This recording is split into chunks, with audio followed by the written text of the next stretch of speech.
Assalamualaikum warahmatullahi wabarakatuh. Bismillahirrahmanirrahim.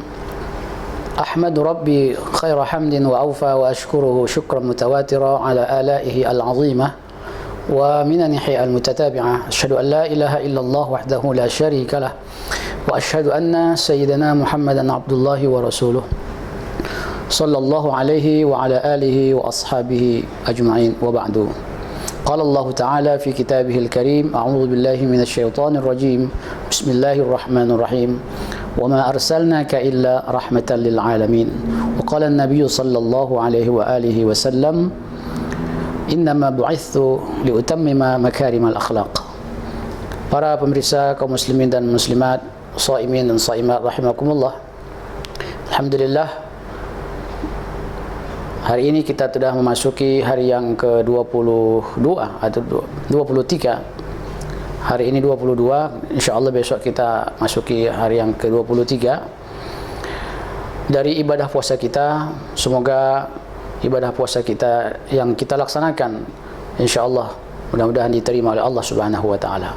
Kaum muslimin dan muslimat yang dirahmati oleh Allah subhanahu wa ta'ala, salah satu hikmah dari ibadah puasa adalah membentuk karakter seorang muslim yang memiliki akhlak yang terpuji, yaitu akhlakul karimah. Itu sebabnya semua syariat yang diajarkan oleh Islam ini bermuara kepada pembentukan karakter, yaitu akhlak yang mulia. Misalnya saja puasa yang kita lakukan ini tidak lain adalah untuk membentuk kepribadian, yaitu akhlak. Dalam sebuah hadis Rasulullah sallallahu alaihi wasallam bersabda, "Idza kana yaumu shaumi ahadikum fala yarfus wa la yaskhab, fa in sabahu ahadun falyaqul inni imru'un shaimun." Dalam sebuah hadis Rasulullah sallallahu alaihi wasallam bersabda,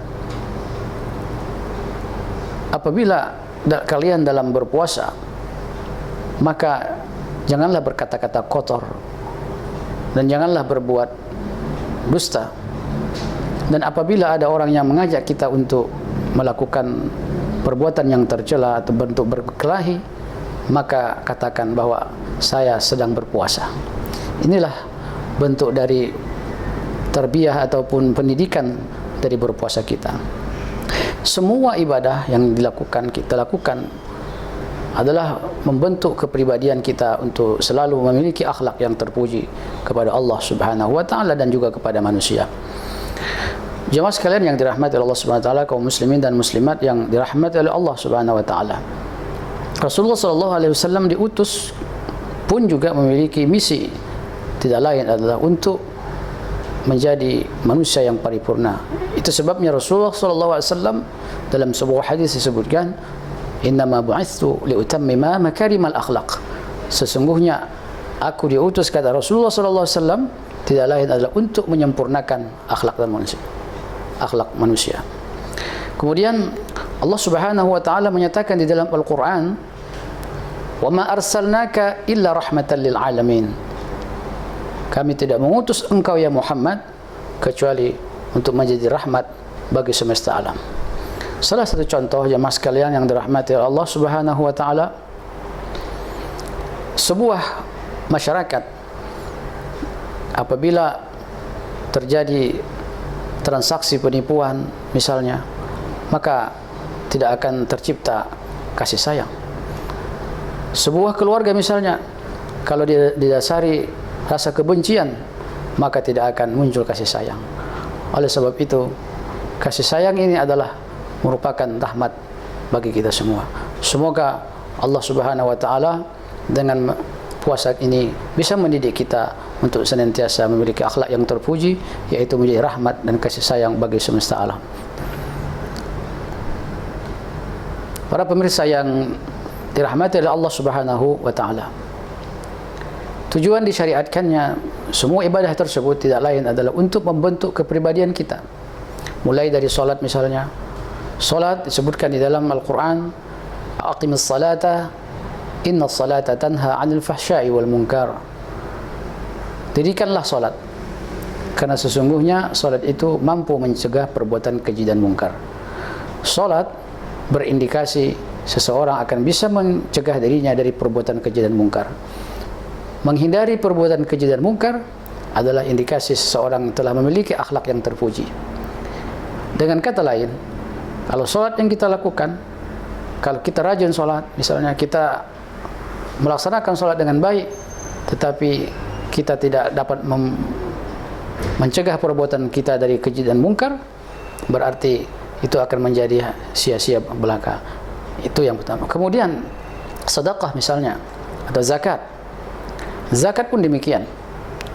Kalau kita perhatikan dan kalau kita cermati bahwa puasa tersebut mendidik kita untuk membentuk kepribadian.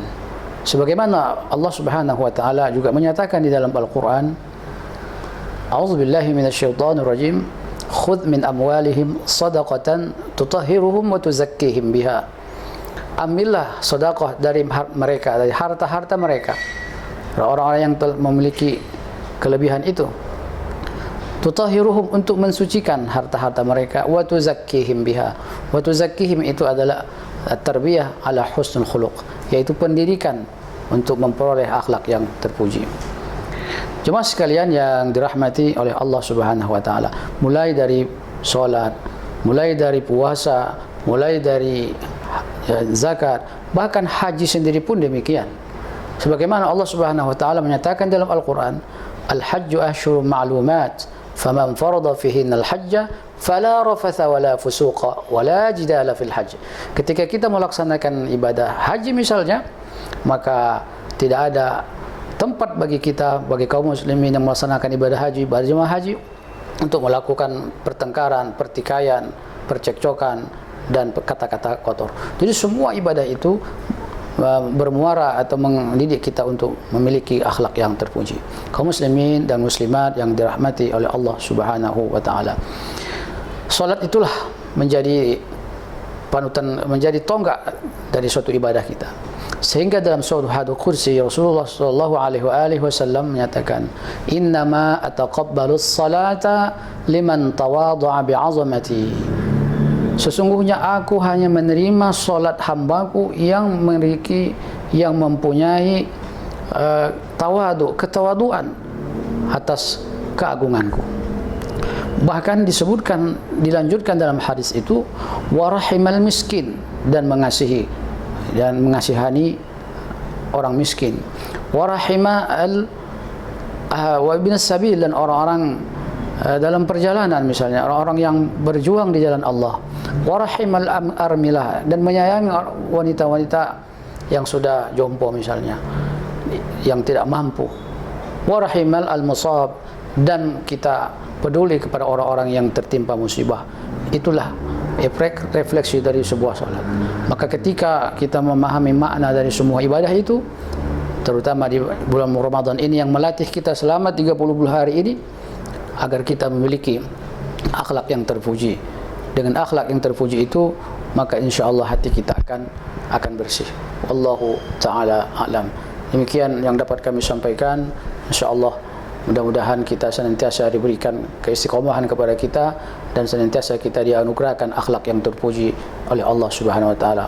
Wallahul muwaffiq ila aqwamit thariq. Assalamualaikum warahmatullahi wabarakatuh.